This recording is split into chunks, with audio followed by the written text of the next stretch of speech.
Asked by the Long Island Committee Soviet Jewry, and this is before I was in office.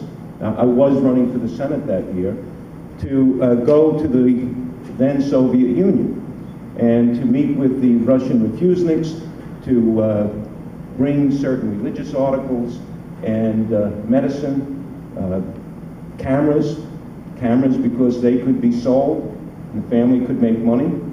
And when I was going, the different rabbis from the Lubavitch, they came to me and they gave me tzitzis.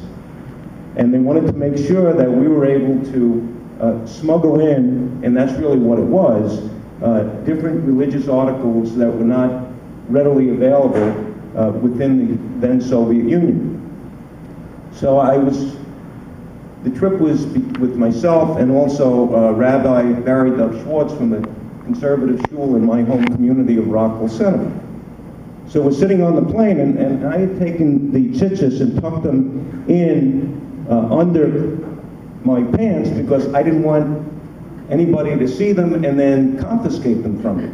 Because when we were eventually in the cab, you know, I knew there was an agent within it, and it's the way it was. So I'm sitting on the plane, and Rabbi Schwartz says, "Why are you itching yourself?" And I said, "Because I'm wearing the tzitzis." And he said, "Well, I'm not wearing them." And I said, "Well, that's the difference between a conservative rabbi and an Orthodox." So we were successful in meeting with different individuals there. Probably one of the most moving experiences when we were in Moscow was the rabbi performing a wedding really in a kitchen of a small house. A young Russian Jewish couple wanted to get married, and I held the huppah and participated in the wedding, which was really very emotional because we really take our freedoms for granted in this country.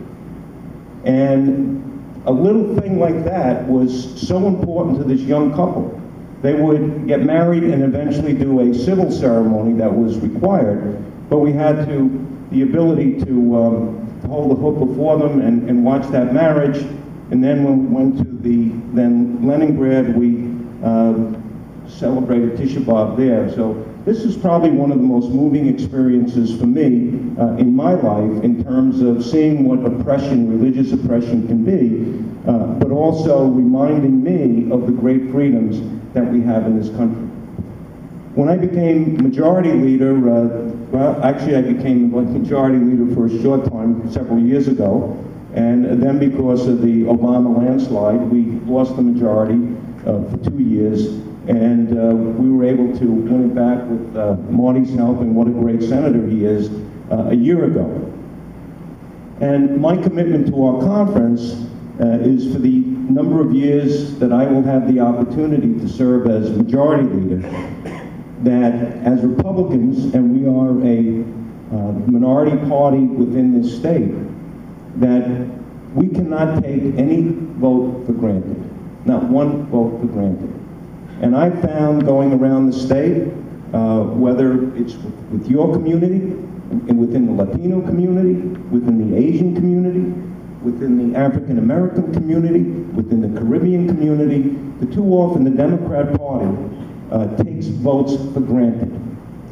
And for too long, the Republican Party said we can't win certain votes. And that's wrong. And I've encouraged our conference, and I know that Marty's been doing it for years, the leadership here in Brooklyn and Staten Island, they're not taking any votes for granted. Because whether Republican or Democrat by registration, we represent, our party represents religious freedom, diversity, not taking anybody for granted, and the fact that we want to empower, whether it's small businesses, large businesses, to be the job creators within our state, to cut taxes, to cut regulations, and empower people to do what they do best, and that's to make money and to create jobs. And this